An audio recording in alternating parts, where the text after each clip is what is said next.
Shalom Bapak Ibu Saudara yang dikasihi oleh Tuhan. Kita bersyukur Tuhan terus memelihara kita dan hari ini kita sudah sampai pada tanggal 10 Agustus 2024 hari Sabtu. Saya dan sebagian besar jemaat sedang berada di cruise untuk retret bersama-sama belajar mengenai keluarga Kristen juga. Dan dalam retret ini kita sama-sama mendengarkan penjelasan dari hamba Tuhan, Bapak Jayaliaman dan istri yang memang dipanggil untuk memulihkan banyak keluarga-keluarga Kristen.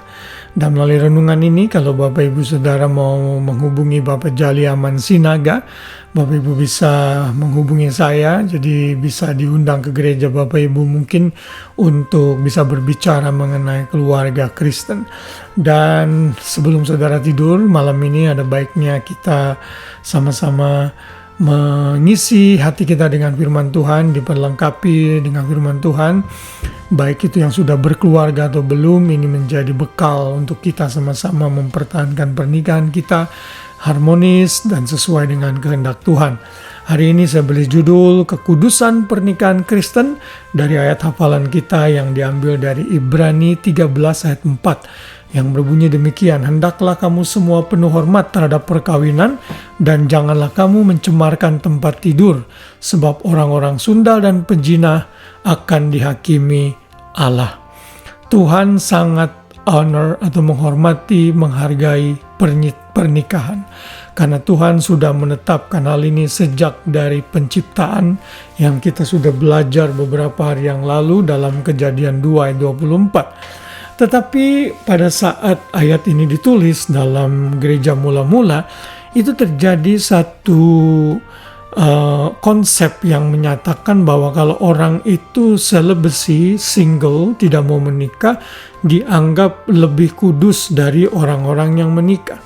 Hal ini tentunya tidak disetujui oleh Paulus yang menulis karena inspirasi dari Roh Kudus, dan Paulus menulis itu di dalam 1 Timotius 4 ayat 3, juga di dalam 1 Korintus 7 bahwa pernikahan adalah sesuai dengan kehendak Tuhan, dan hubungan seks di dalam kerangka pernikahan itu kudus, mulia, dan merupakan bagian dari rancangan Tuhan.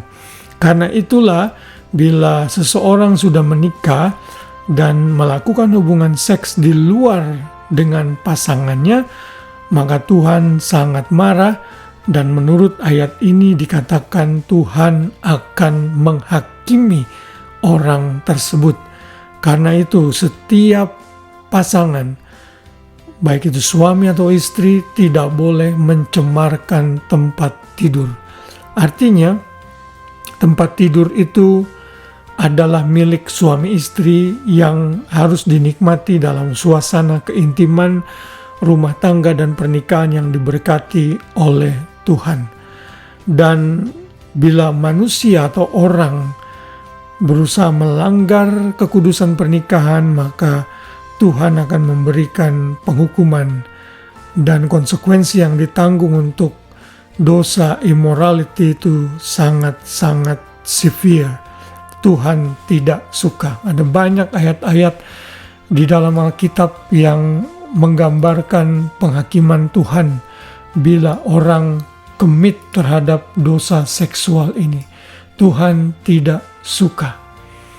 Di dalam Efesus pasal 5 ayat 3-6 di situ dinyatakan, tetapi perjabulan dan rupa-rupa kecemaran atau keserakahan disebut saja pun jangan di antara kamu, sebagaimana sepatutnya bagi orang-orang kudus.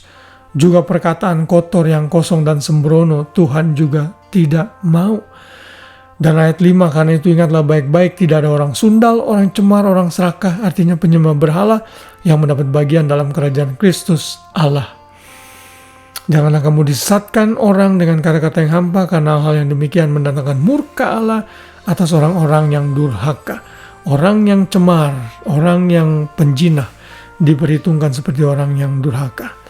Bila saudara ada dalam posisi ini, bertobatlah sekarang dan kembali kepada pasanganmu, karena itu yang Tuhan kehendaki sebelum penghakiman Tuhan turun. Dan dosa perzinahan ini menjerat banyak orang, banyak pasangan, bukan hanya di kalangan jemaat orang-orang biasa, tapi juga di kalangan para hamba-hamba Tuhan. Karena itu kita harus berhati-hati, kita harus tahu kelemahan kita masing-masing, baik itu pria atau wanita. Kita jangan membuka pintu celah untuk mulai dekat dengan lawan jenis yang bukan pasangan kita.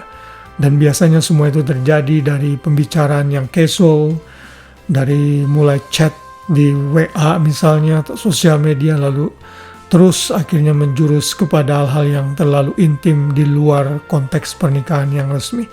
Dan Tuhan menentang hal itu. Mari bila saudara sudah menikah, seperti saya juga, mari kita sama-sama mohon kekuatan dari Roh Kudus untuk bisa menikmati seks dan pernikahan di dalam pernikahan kudus yang Tuhan sudah tetapkan, bukan di luar pernikahan yang Tuhan sudah tetapkan. Kiranya firman Tuhan ini mengingatkan kita semua, sehingga kita menjaga kekudusan pernikahan kita masing-masing. Saat kita melakukannya, Tuhan sangat disenangkan. God honor marriage. Dan Dia mau setiap pasangan stay together sampai kematian yang memisahkan.